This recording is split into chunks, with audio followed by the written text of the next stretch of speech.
evangelista Antônio, que está substituindo aqui o pastor da igreja, que me deu essa incumbência de hoje estarmos aqui lecionando com os irmãos, tendo em vista que no domingo nós não teremos trabalho, né? E é a última lição, né, desse trimestre. E eu acho que esse trimestre eu não cheguei a lecionar, não. Mas tivemos excelentes aulas aqui com o pastor da igreja. E sobrou a última aqui, né? A mais difícil. E falarmos aqui sobre o Espírito Santo e o arrebatamento da igreja. Os irmãos trouxeram a revista? Vamos fazer como fazemos aqui, estarei lendo, tá? Os irmãos não precisam repetir, não. Ele diz assim no texto áureo, tá? Quem tem ouvidos, ouça o que o Espírito diz às igrejas. Em Apocalipse 3,13. A verdade aplicada. Podemos confiar que o Espírito Santo, como nosso Consolador, continuará operando em nós, nos ajudando e avivando a esperança pela volta de Jesus Cristo. O objetivo é explicar o que é regeneração, mostrar a importância da santificação para o cristão, conscientizar acerca do arrebatamento da igreja. Texto de referência, irmãos. Primeira carta aos Tessalonicenses, capítulo 4, versículo 13 em diante. Não quero, porém, irmãos, que sejais ignorantes acerca dos que já dormem, para que não vos entristeçais como os demais que não têm esperança. Porque se cremos que Jesus morreu e ressuscitou, assim também aos que em Jesus dormem, aos que em Jesus dormem, Deus os tornará a trazer com ele. Dizemos-vos, pois, isto pela palavra do Senhor, que nós, os que ficarmos vivos para a vinda do Senhor, não precederemos os que dormem. Porque o mesmo Senhor descerá do céu com alarido e com voz de arcanjo e com a trombeta de Deus, e os que morreram em Cristo ressuscitarão primeiro. Amém? Os irmãos podeis assentar. O evangelista Antônio já orou. Obrigado. Nós queremos agradecer a Deus por esta oportunidade e um desafio para todos nós, irmãos. O texto diz o seguinte: o Espírito Santo e o arrebatamento. A lição, embora fala do arrebatamento, ela não é específica na questão arrebatamento da igreja, tá, irmãos? Então, a gente não vai falar aqui de questões do arrebatamento em si, como ele se dará, né, de termos até um pouco mais aprofundados, porque não é o que está aqui especificado, explícito nesta lição. E aqui ele fala em duas situações distintas, né? O Espírito Santo e o arrebatamento. Por quê? Porque não existe, irmãos,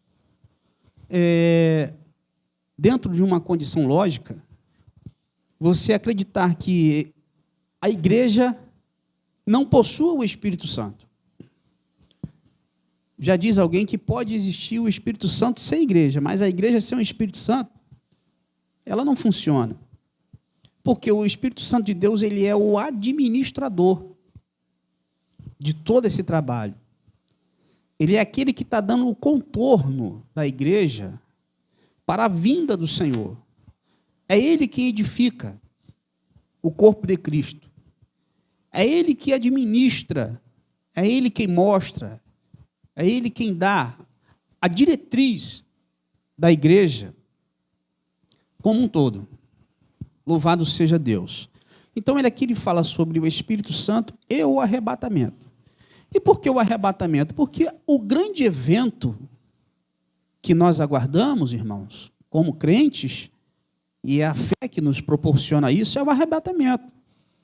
E o que significa o arrebatamento? Significa a vinda de Cristo Jesus para nos levar. A segunda vinda de Cristo, ela é em duas fases. A primeira, ela é invisível. ela vem em segredo, no secreto. Será vista por todos, mas ela não será anunciada. A igreja será retirada. Louvado seja o nome do Senhor. Então, ela se dará em duas fases. E a primeira fase da vinda de Cristo significa o arrebatamento da igreja. E o arrebatamento da igreja é o grande evento esperado por nós. Irmãos, não existe outra esperança maior para a igreja do que o arrebatamento. Nós temos vivido aqui cenários muito difíceis aqui no nosso país e estamos vislumbrando coisas piores para o ano de 2023.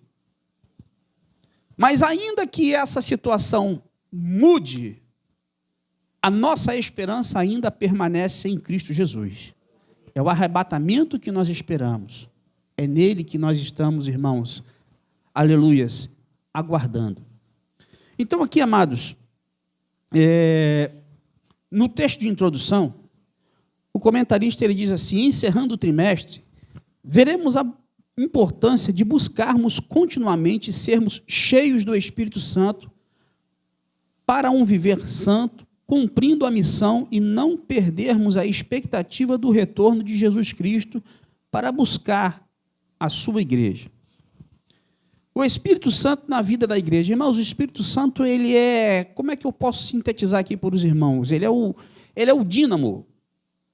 Aliás, isso é muito usado, é o dínamo. O que significa o dínamo? Ele é energia. É aquilo que produz energia na igreja. Os irmãos se lembram que quando a gente era pequeno, eu era pequeno, né, me lembrava, vi os irmãos que são mais idosos do que eu, quando alguém botava um farol na bicicleta, a pessoa ia pedalando, né, aí ele colocava um dínamo ali próximo da roda, e cada vez que a roda girava, aquele dínamo ele também girava, e ele produzia ali uma energia, e aí a luz do farol ficava mais forte. Mas se ele parasse de pedalar, né, aquela luz ali ia enfraquecendo, e aquela luz ia parando automaticamente. Por quê? Porque o que movia, o que dava energia para aquele farol, ele parou de movimentar. E o Espírito Santo de Deus, irmãos, ele é o dínamo na vida da igreja. É ele quem faz a produção da energia em nós, irmãos. É ele que nos traz a esperança. É ele que nos faz sermos avivados. É ele que nos faz, aleluia, mesmo em momentos adversos, nós buscarmos a Deus para que Ele possa resolver a nossa situação. É difícil você encontrar um crente que não tenha problema. É difícil você encontrar uma pessoa que não tenha problema. Todos nós temos nossos problemas. Até o mais pobre é o mais rico. Porém, em escalas diferentes. O problema do rico é que ele nunca quer ficar pobre. O problema do pobre é que ele quer dinheiro para pagar as contas dele. Mas é problemas, irmão. São problemas, né? Aleluia. Louvado seja o nome do Senhor. Mas, enfim, sabemos que os problemas fazem parte da nossa vida, as dificuldades. O Senhor Jesus Cristo, ele falou, irmãos, olha, no mundo, nós só vamos ter tribulação. Nós só teremos, no mundo nós teremos aflições, tribulações, problemas, dificuldades, percalços, tristezas, perdas. Isso faz parte do nosso cotidiano. Isso acontece, irmão, desde que o mundo é mundo, desde que o Senhor colocou o primeiro homem na terra. Louvado seja o nome do Senhor. Mas o Senhor, Ele nos deu algo que nos traz alegria, que nos conforta, que nos consola. E o Espírito Santo na vida da igreja, irmãos, ele é este dínamo que nos faz com que nós tenhamos a energia para continuarmos trabalhando na seara do Senhor. Ele diz aqui o Espírito Santo na vida da igreja. O Espírito Santo, como o outro Consolador prometido por nosso Senhor Jesus Cristo, e quando você olha essa palavra Consolador, não é só para enxugar tuas lágrimas, não, ele é Consolador para enxugar tuas lágrimas, é Consolador para te levantar quando você está caído, para incentivar, para te encorajar, para te dar ânimo, que te capacita. Ele falou para nós, para os discípulos, eis que eu irei para o meu Pai, mas não vos deixarei órfãos.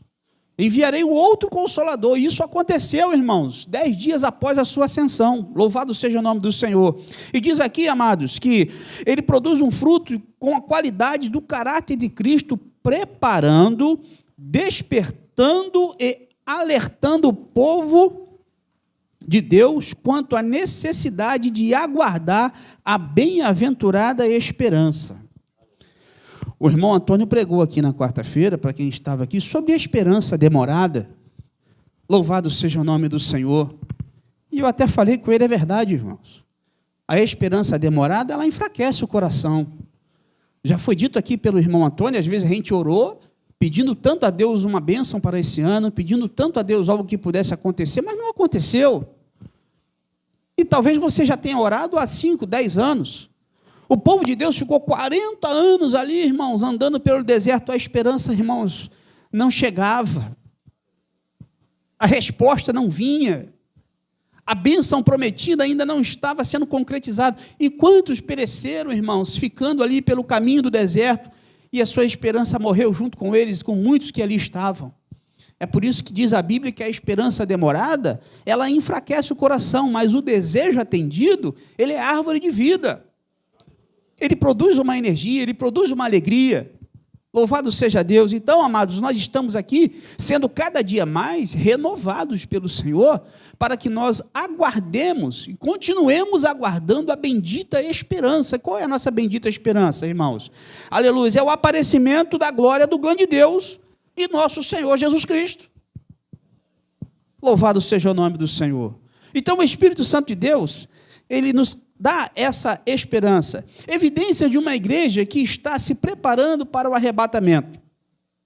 Ora, aqui o comentarista, ele usa alguns exemplos da igreja primitiva, tá? Aqui ele diz assim, olha, ao refletirmos sobre o tema deste subtópico, nossa mente é direcionada para a igreja dos tempos apostólicos, pois vemos em Atos e nas epístolas características que marcaram aquela geração. Foi uma geração marcada pelo revestimento de poder.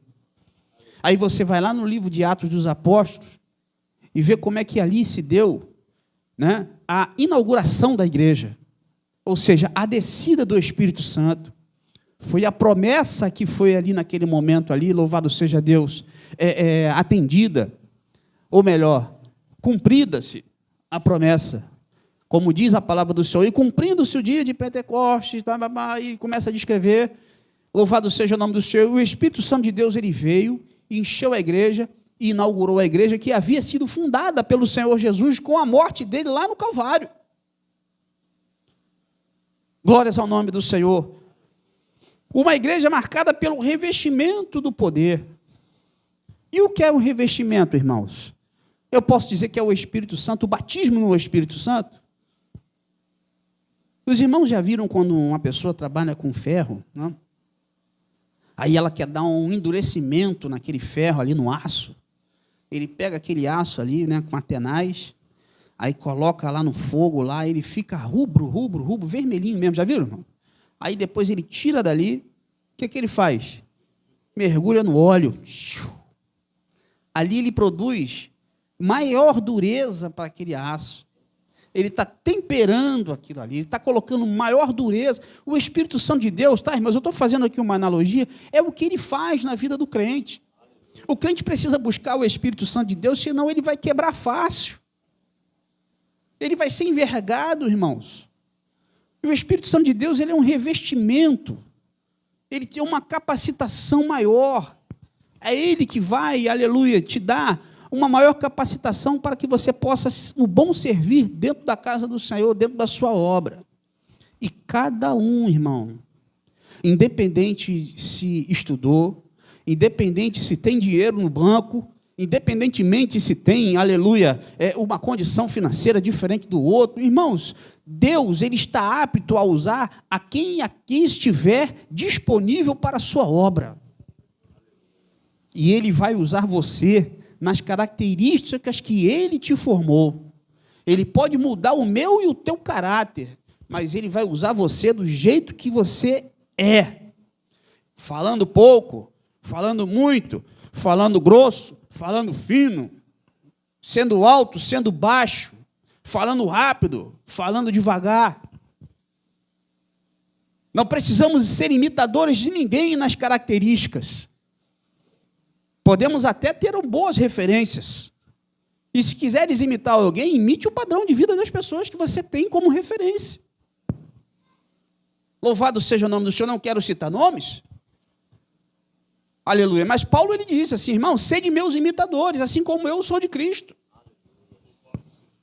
É difícil você hoje ouvir uma pessoa dizer assim, ó, imite a mim.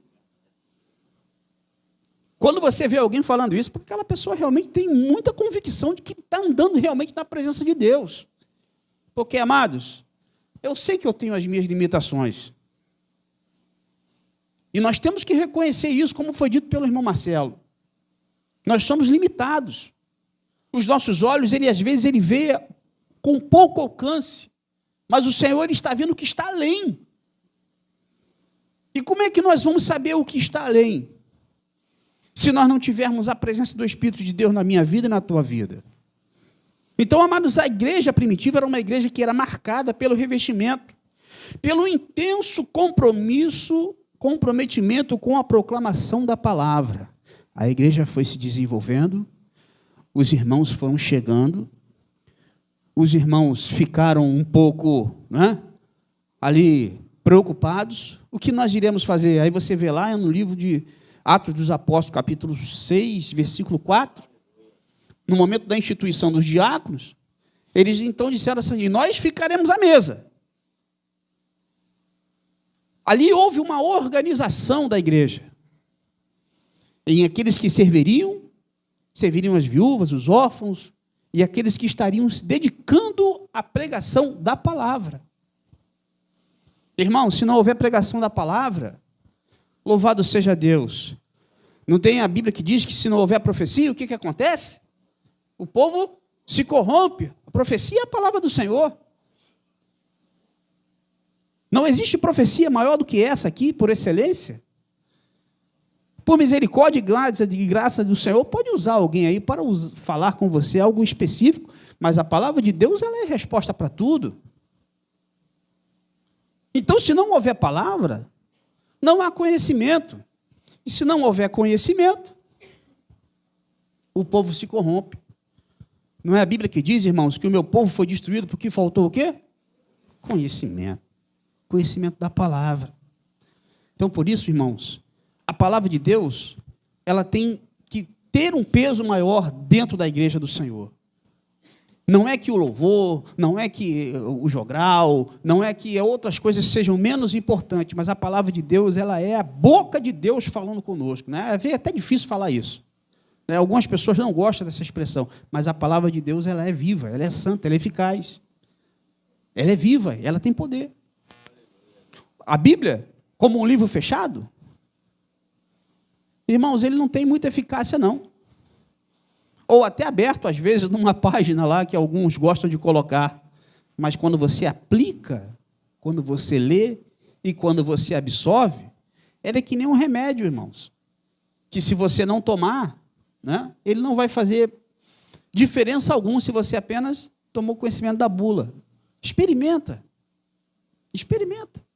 Louvado seja Deus. Então, era uma igreja que era marcada pelo revestimento, pela proclamação da palavra, expectativa quando a segunda vinda de Jesus. Uma vez eu ouvi uma pessoa falar assim, mas eu já estou vivendo há tanto tempo, eu escuto que Jesus vai voltar desde quando eu era pequenininho. Pois, irmãos, eu vou confessar para vocês, eu também. Eu acho que eu não sou tão velho assim, não.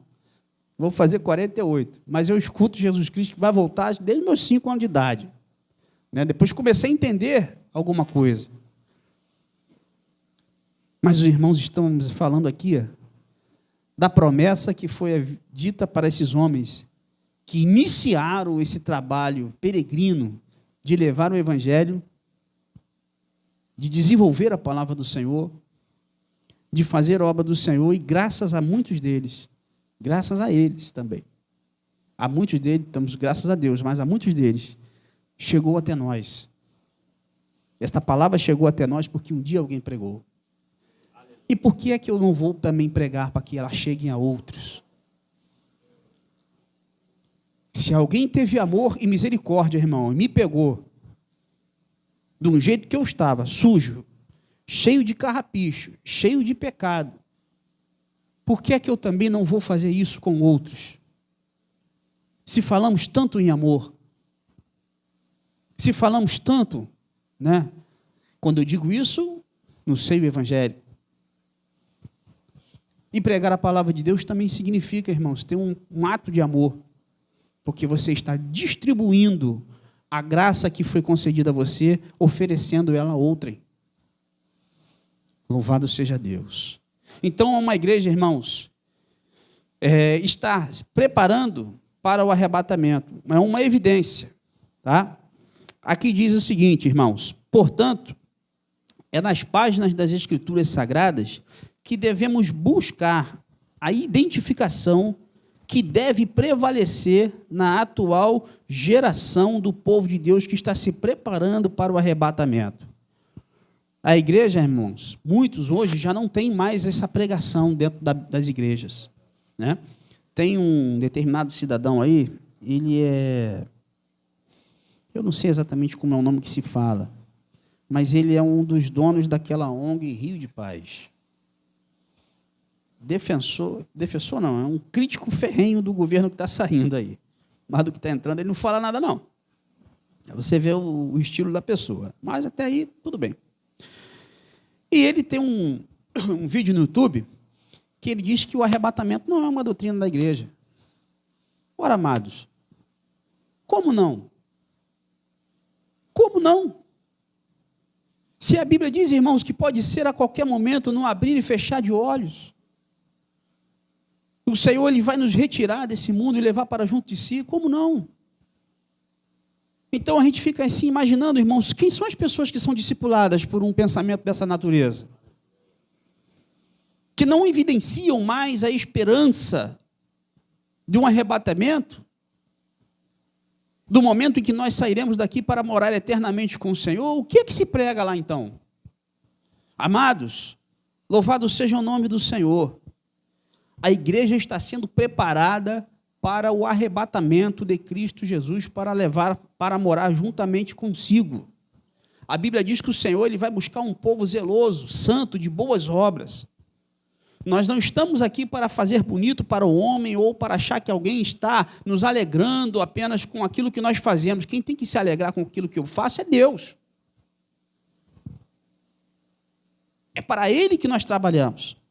Então nós devemos fazer isso para a geração, porque se nós deixarmos de pregar o que nós vivenciamos, como é que os jovens que estão chegando vão pregar para aqueles que vão ficar?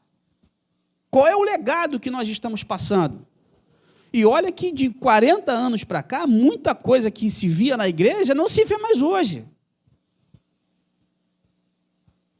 Quantos irmãos já viram um arrebatamento dentro da igreja? Arrebatamento de sentidos. Ninguém levantou a mão aqui? Poucos. Qual foi o último batismo do Espírito Santo que você viu? Qual foi a última vez que você viu alguém falando língua estranha aqui e o outro interpretando lá no final? Está vendo como é que às vezes a gente vai, as coisas vão deixando de ser vistas? Mas a igreja, irmãos, ela continua sendo a firmeza da coluna, né? Coluna e firmeza da verdade aqui na terra. Mas nós precisamos, irmãos, continuar a falar e a pregar para que as nossas gerações que estão vindo após a gente continuem também testemunhando essas coisas. Então, amados, as evidências. A igreja cheia do Espírito Santo, o batismo no Espírito Santo, não elimina a necessidade de buscar uma constante renovação. Às vezes a gente vê um culto, a pessoa sai falando em língua estranha, sai daqui renovado, a gente fica assim, poxa, a pessoa recebeu uma carga de poder, mas eu tinha alguém que dizia assim para mim, o batismo do Espírito Santo, ele é aquela porção naquele momento, mas a pessoa ela tem que continuar, sempre buscando a água para poder saciar a sua sede. Você bebe água uma vez por dia? Não é verdade? Ou não? Se você beber água bebeu água hoje pela manhã, significa que eu não terei sede durante a noite? Você está sempre saciando a sede, porque o teu organismo sente a necessidade de você beber. Aí você mata a sua sede bebendo água hoje, você mata a sua sede bebendo água logo após. Irmãos, o Espírito Santo de Deus na vida do crente também é uma analogia muito parecida, porque você se enche hoje, Mas amanhã você precisa se renovar novamente, buscando um pouquinho mais dele para você. A gente não pode parar de buscar a presença do Espírito de Deus na nossa vida.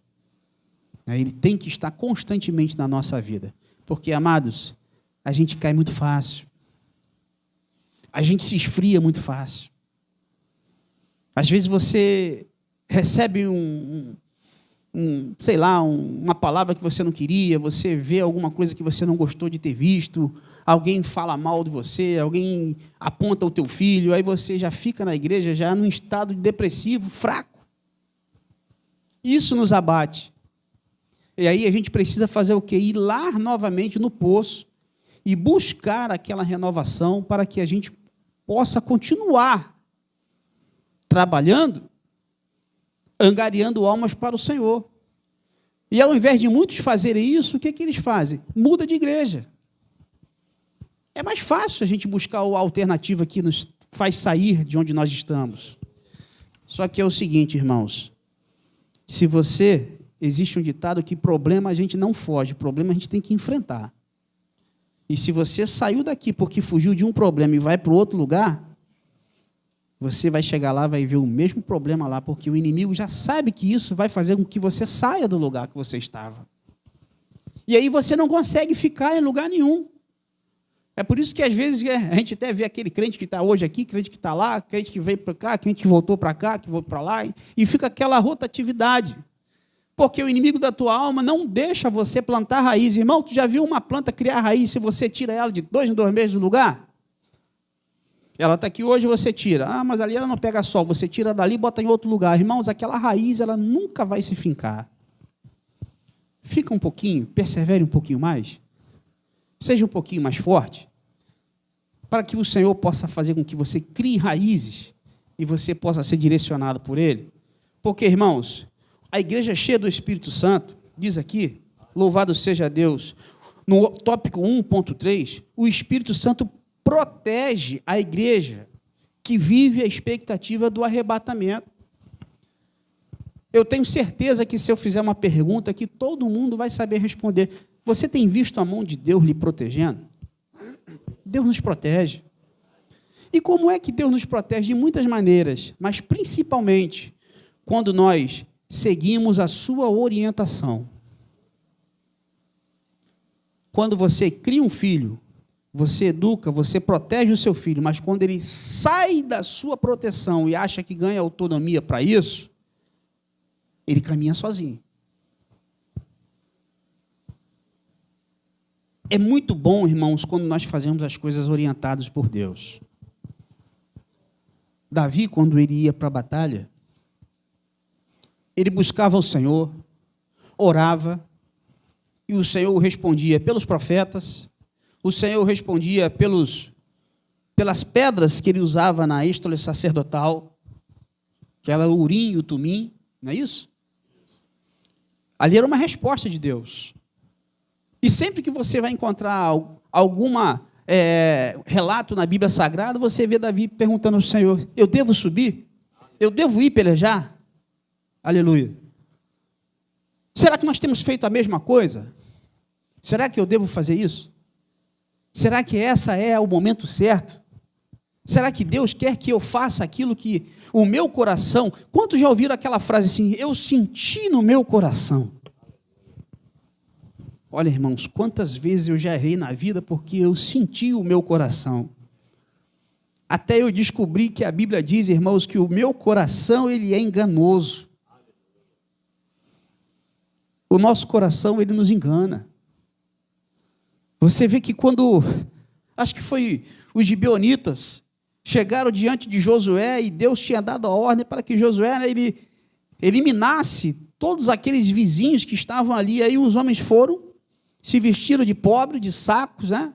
E chegaram já diante de Josué e começaram a exaltar a grandeza dos feitos de Josué. Aí Josué foi e não os matou. Depois Josué descobriu que eles moravam bem pertinho de Israel, né? Dos judeus. E ali, amados, aquilo foi um problema para Josué. Eles parecem que se tornaram carregadores de água, de peso. E lá na frente, Saul os matou. E sabe quem pagou a conta? Davi. Louvado seja Deus. O problema chegou até ele.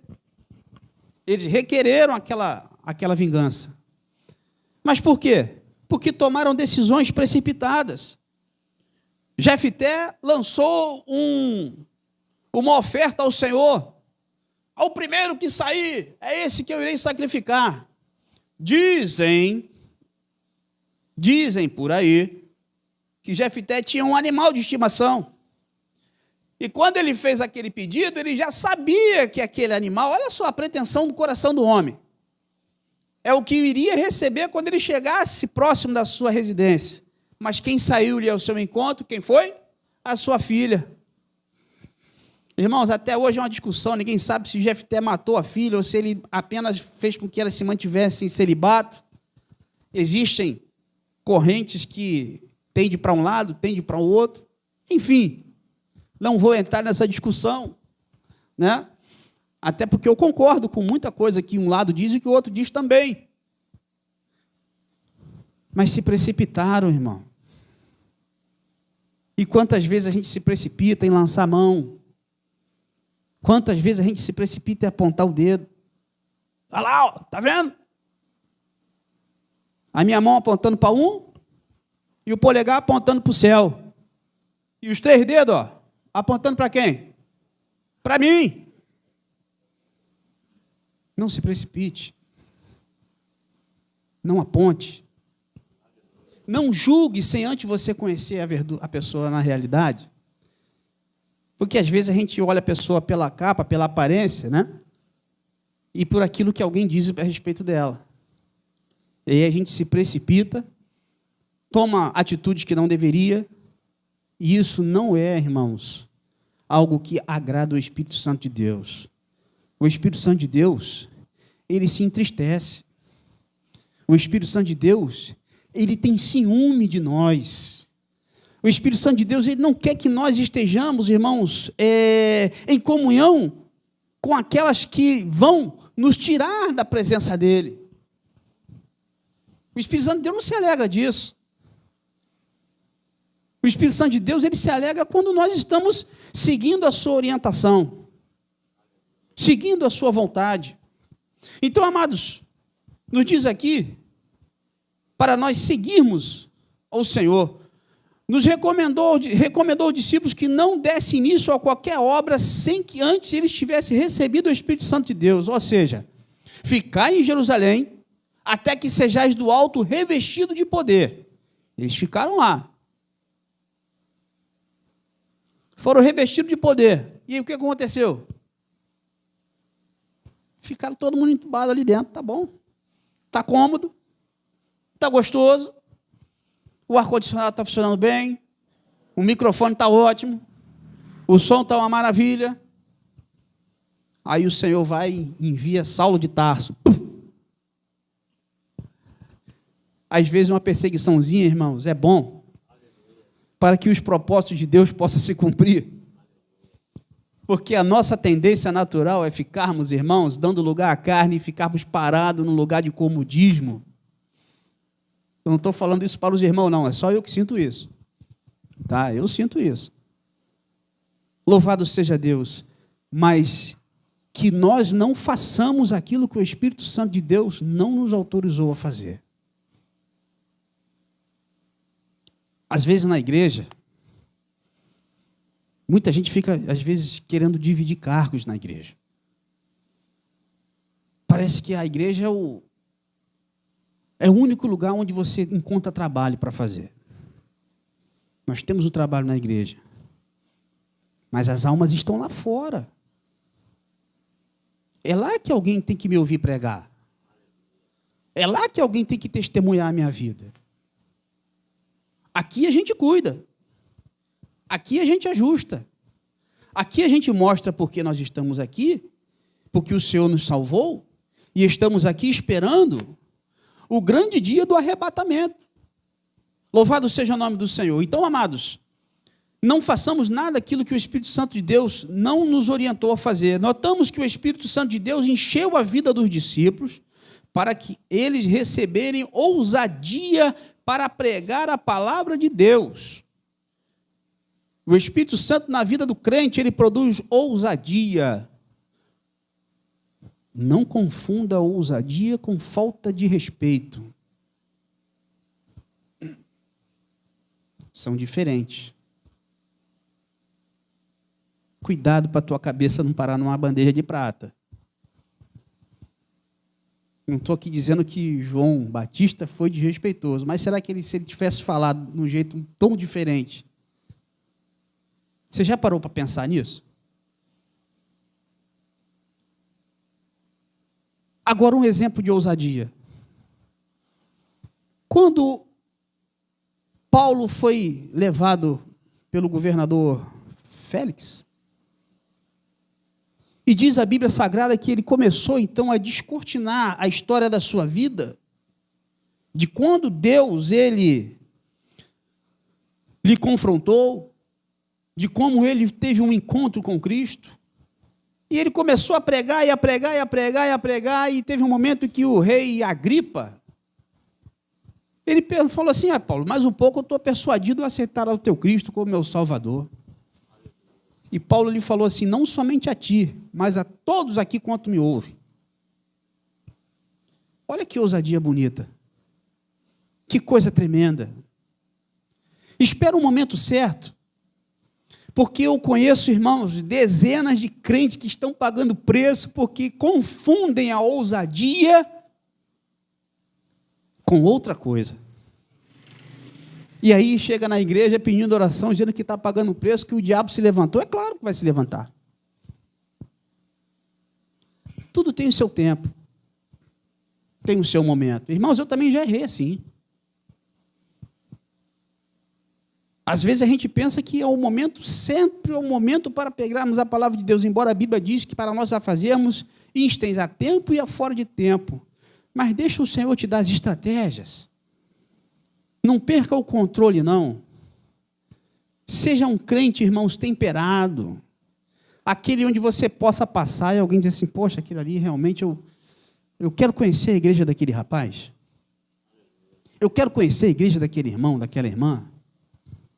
Irmãos, eu moro aqui há 36, 37 anos mais ou menos, né? O pastor Moisés está aqui já tem 30 anos. O pastor está gravando? Tá, né?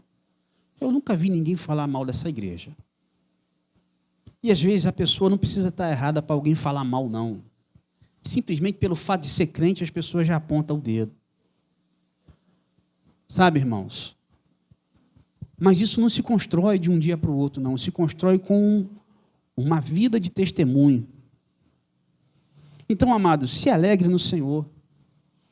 Porque a nossa esperança, aleluia, embora muitos a tenham por tardia, ela não morreu. Quem sabe se pode ser hoje, se pode ser daqui a um instante, se pode ser durante a madrugada. O arrebatamento ele é iminente, irmãos. Eu vejo que não há mais nada que venha acontecer na Bíblia Sagrada que possa fazer com que ele se dê. O relógio de Deus já está começando lá desde 1948. Quando lá o voto de Minerva do brasileiro, lá ele decidiu e retornou com que o povo de Israel voltasse novamente para a sua terra. Oswaldo Aranha era um chanceler, um diplomata. Ali o relógio começou, irmãos. Louvado seja Deus, o maior milagre que eu, pelo menos, entendo, da minha ignorância, daquilo que eu pude aprender. Depois houve guerras, dissensões, tentaram tirar o povo de Deus lá, mas eles estão até lá, até hoje, vão permanecer, irmão, porque a promessa de Deus, irmãos, e a promessa de Deus, ela permanece. E tem uma promessa, irmãos, que o Senhor vai arrebatar, vai levar o seu povo, irmãos, e é nessa promessa que nós nos apegamos. Por mais que nós fiquemos, digamos, perplexos com aquilo que tem acontecido ao nosso redor. Amém? Então eu aprendi que a igreja permanece sendo igreja porque o Espírito Santo santifica, fundamentada constantemente na verdade. E o que é a verdade? A tua palavra, Senhor, é a verdade. Louvado seja o nome do Senhor. O Espírito Santo faz com que a igreja seja reconhecida por seu amor. Aleluias. O amor que muitas vezes nós pregamos, às vezes pouco vemos. Ele é muito pregado. E como é que nós vemos o amor? Nas ações. Não significa que você tem que estar rindo o tempo todo, tem que dar beijinho e abraço o tempo todo, mas você pode ter uma atitude de amor. Amor quando você não mata o teu irmão com a tua língua. Amor quando você tem o amor e o prazer de ofertar na casa de Deus para aqueles que estão lá, pregando a palavra do Senhor, para os que estão perecendo sem paz, sem salvação. Amor para você considerar o seu irmão superior a você próprio. O amor para você não difamar. Muitas ações de amor, irmãos. Então a igreja ela é reconhecida por isso. Quando a igreja vai buscar aquele que foi lá para o mundo e não voltou. Existe uma filosofia que diz que a pessoa saiu, ela que volte sozinha. Irmãos, às vezes a pessoa está lá dentro de casa, querendo apenas, fazendo prova com Deus, apenas esperando que você vá, que eu vá, alguém vá apenas e dê uma palavra apenas. Eu conheço dezenas de testemunhos de irmãos que estavam afastados, mas que alguém teve o amor, a compaixão de ir lá e dizer assim: volta, filho amado, o teu lugar está ali, o teu banco está ali, esperando que você volte.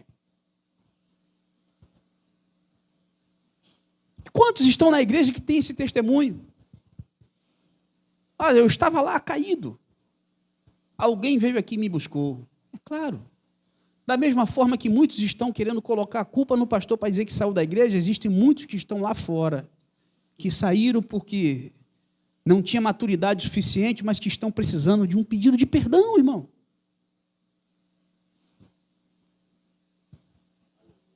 Não tem um ditado que diz que o perdão é prata e o perdoar é ouro?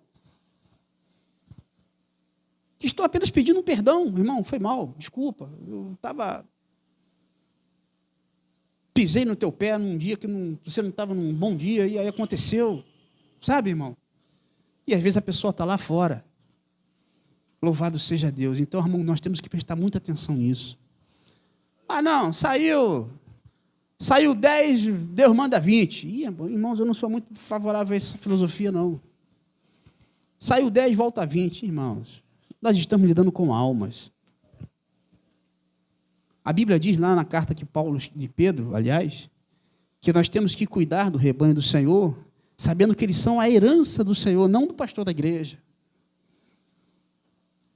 Nós pertencemos a Deus. E o Senhor colocou alguém para nos apacentar. Mas precisamos exercer o amor. O amor, o Espírito Santo, gera aos crentes um futuro glorioso. Aqui ele diz que a esperança de encontrar Cristo é essencial para a vida do crente. Não sei se o óculos me atrapalha ou me ajuda. Se a pessoa não tem essa esperança, qual é o propósito da sua vida cristã? Aleluias. Paulo ele diz, irmãos, que se nós esperarmos por Cristo somente nesta vida, nós somos os mais miseráveis entre os homens.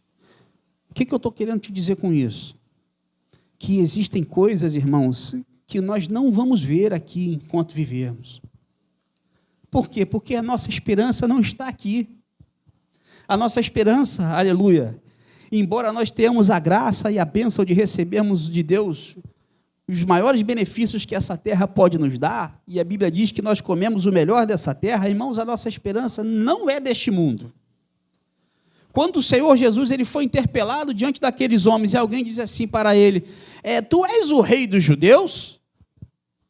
Ele diz, tu está dizendo. O reino dele não era deste mundo. Aleluias. A nossa bênção maior, irmãos, não está nesta terra. A nossa bênção maior está em gozar a vida eterna ao lado do nosso Senhor e Salvador. É lá que está a minha esperança. Como nós já falamos. O Espírito Santo, aleluias, ele nos diz aqui, a partir da compreensão deste texto, entendemos que a necessitarmos do auxílio do Espírito Santo para nos ajudar a esperar por algo que não vemos.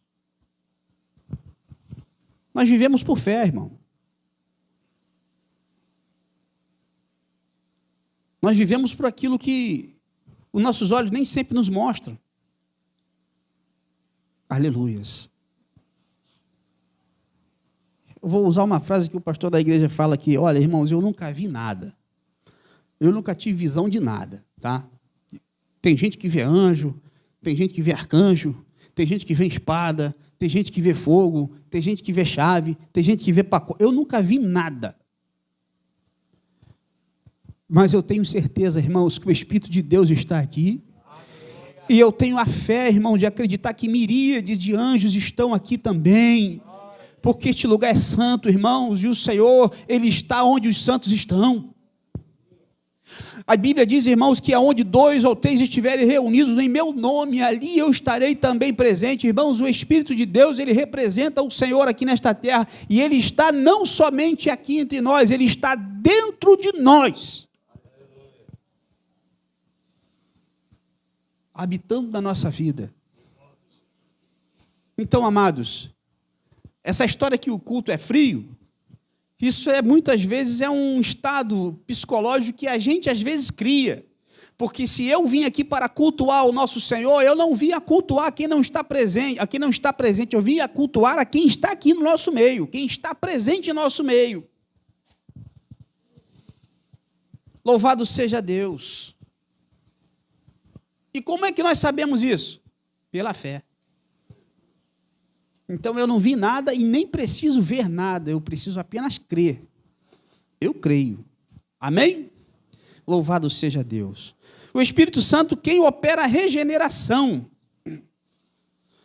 A palavra regeneração remete a nascer de novo, nascer do Espírito, estar em Cristo e se tornar uma nova criatura. Irmãos, quando nós recebemos o Espírito Santo de Deus em nossa vida, o Espírito de Deus, ele passa a gerar uma vida dentro de nós que antes estava inexistente.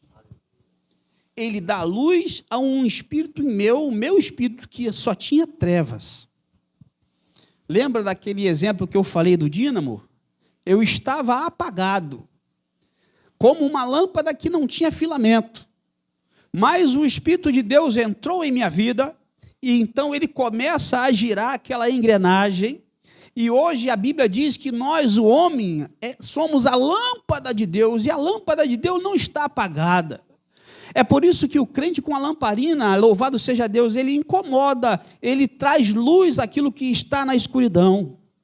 E nós passamos a ter uma vida gerada pelo Espírito de Deus, nós estávamos sem vida. O nome disso pode ser traduzido como regeneração, ou seja, nós saímos de um estado que estávamos mortos em nossos delitos e pecados para uma nova vida, uma novidade de vida agora com o Senhor. Nós fomos regenerados, aquilo que nós fazíamos, nós não fazemos mais. E quando nós somos tentados a fazer, o Espírito Santo de Deus, ele me mostra, tu está errado.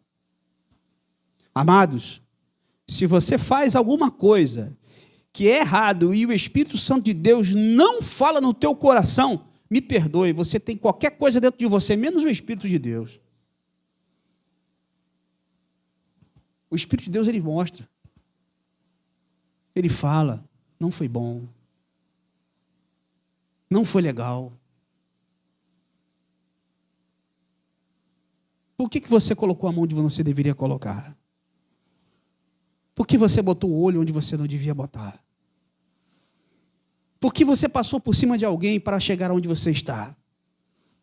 O Espírito Santo de Deus, ele te fala. E sabe o que é mais interessante ainda? Ele te dá a oportunidade de você se arrepender. E o melhor de tudo, que quando verdadeiramente nós nos arrependemos, Ele nos perdoa. Mesmo nós não merecendo. Quem é merecedor do perdão de Deus aqui, irmão? Levanta a mão, por favor. Pô, meu irmão, ele não entendeu. Eu não sou merecedor do perdão de Deus. Eu não sou. Aleluias. Mas o amor de Deus me constrange e Ele me perdoa. O irmão Marcelo estava aqui falando a respeito da parábola do filho pródigo, né, que eu já vi muita gente pregando e isso é permitido. Não, que o pai sentiu, que o pai... Irmãos, é uma parábola, era uma vez. Eu não posso dizer que alguém sentiu se era uma vez, era uma vez. Era um homem que tinha dado 2 filhos e um deles pegou uma parte da sua herança e saiu. O que a parábola ela quer me dizer? Que alguém saiu da proteção do pai e foi viver segundo a sua própria força, sua própria vontade. E quando estava lá fora, quando não tinha mais recurso nenhum para oferecer, voltou com uma mão na frente e outra atrás, mas voltou arrependido. E não colocando-se na condição de filho. Quem sabe meu pai me aceite como um daqueles homens que trabalham para ele. Aleluia. Esse é o sentimento que nós temos que ter quando nós arrependemos. Aleluia. E o que o pai faz quando vê o filho arrependido voltando para casa? Abre os braços, o recebe, coloca o anel no seu dedo de autoridade, troca suas roupas, suas vestes, dá um banquete, irmão. Aleluia. O amor de Deus, ele é maravilhoso em nossa vida, que mesmo nós, irmãos, os nossos delitos e pecados, quando nos arrependemos, o Senhor nos traz de volta para si e nos dá essa oportunidade. Isso transforma o homem, irmãos. Isso nos faz com que nós estejamos cada vez mais exercendo, experimentando essa novidade de vida. Sem santificação, diz o tópico 3, e eu já vou terminar, ninguém verá o Senhor. Santificação é você se separar das coisas que vai lhe trazer mal. É você não estar em comunhão com as coisas que vão te levar a se distanciar da presença de Deus. Aí você se santifica, você se separa. Quando eu vim para a igreja, quando eu aceitei a Cristo no meu coração e comecei a vir para a igreja aos domingos, com a Bíblia debaixo do braço, aquelas amizades que estavam comigo, naturalmente elas pararam de andar comigo. Algumas pessoas do meu seio familiar faziam festas de aniversário, Natal, então, fim de ano. Eu comecei a ficar fora da lista de convite. Esse camarada não. Agora você está na igreja. Agora ele é Bíblia. Agora ele está do outro lado. Ou seja, você quando experimenta se santificar, quando você experimenta se separar para Deus, naturalmente, aqueles que estavam ao seu lado, eles saem, eles se descolam de você. A gente sente a amargor, a gente sente a tristeza, mas é natural, tá? Então, sem santificação, diz a Bíblia, sem a separação, sem a tua vida consagrada ao Senhor, ninguém o verá. Diz aqui que dentre os múltiplos ensinamentos somos orientados a nos santificar. Santificação prepara a igreja para o arrebatamento. Se você está preparado para o arrebatamento, você está se santificando. Agora, sem a santificação, a Bíblia diz que nós não veremos ao Senhor. Se temos a oportunidade de nos santificar, se temos a oportunidade de nos separar, se temos a oportunidade de não nos deixarmos nos sujar, porque a Bíblia diz que aquele que é sujo, suje-se ainda mais, e o que é limpo ainda mais se limpe, ou limpe-se ainda mais, por que é que eu vou me sujar? Porque, amados, Alguém pagou um preço aqui nessa terra para que nós também tenhamos que fazer a nossa parte. Nós não entraremos no céu de qualquer maneira. O Senhor Jesus, Ele pagou um preço muito alto pela minha vida e pela tua vida. E nós não chegaremos lá, se não também estivermos com esforço. A Bíblia diz que o Rei dos Céus, ele é tomado à força. Essa palavra é com violência. É com força. Porque existem muitas pessoas, braços espirituais, tentando segurar você. E você tem que se desvencilhar dele. Já experimentou aquela brincadeira que as pessoas ficam te agarrando para você não sair? Você não pode docar lá naquele poste, fica todo mundo te segurando para você não sair, você tem que sair, se gladiar, tem que se esbravecer para um lado e para o outro, para você se desvencilhar daqueles braços e correr para aquilo que está na sua frente, naquele seu alvo. Pare e pense comigo, na vida espiritual não é a mesma coisa, não? Olha quantas vezes no dia você é tentado. Faz uma reflexão somente no dia de hoje, 23 de dezembro. Quantas imagens na televisão você viu? Quantas postagens você recebeu? Quantas ofertas você já teve? Quantas oportunidades você recebeu um troco a mais e você não veio ali devolver o que era justo? Irmãos, são os braços do inimigo tentando fazer com que você permaneça nessa velha vida. E é por isso que há uma necessidade da gente se santificar diante do Senhor. Porque, amados, nós ainda estamos na condição de noivas. E a noiva do Cordeiro, ela está se preparando para aquele grande dia, para nós nos encontrarmos com o Senhor. E o Senhor, Ele não quer uma noiva, irmão, toda estrupiada, toda vilipendiada, irmãos. É por isso, amados, que eu, Dalmi, acredito que a igreja não vai passar pela grande tribulação. Se você não acredita nisso, eu respeito. Mas eu acredito que antes que esses acontecimentos se deem, nós seremos retirados daqui, porque o Senhor nos ama. Louvado seja o nome do Senhor. Amados em Cristo Jesus, que Deus possa abençoar a sua vida. Amém? Eu não sou professor, não tenho aptidão como alguns irmãos têm, como o nosso pastor tem, né? Uma facilidade tremenda em dar aula, mas eu quero agradecer a Deus, porque é assim que Deus ele permitiu que eu falasse com os irmãos. Eu não talvez estaria aqui nessa semana, quero desejar a você um Feliz Natal, que o Senhor possa renovar as suas forças, que o Senhor possa guardar o nosso coração, né? E que você, né, antes de se entregar às coisas gostosas que a gente faz para cear, reflita o que é o Natal e o que ele representa na tua vida, tá bom? Então, que Deus abençoe, um beijo no coração de todos. Muito obrigado. Passo aqui o microfone para o evangelista Antônio.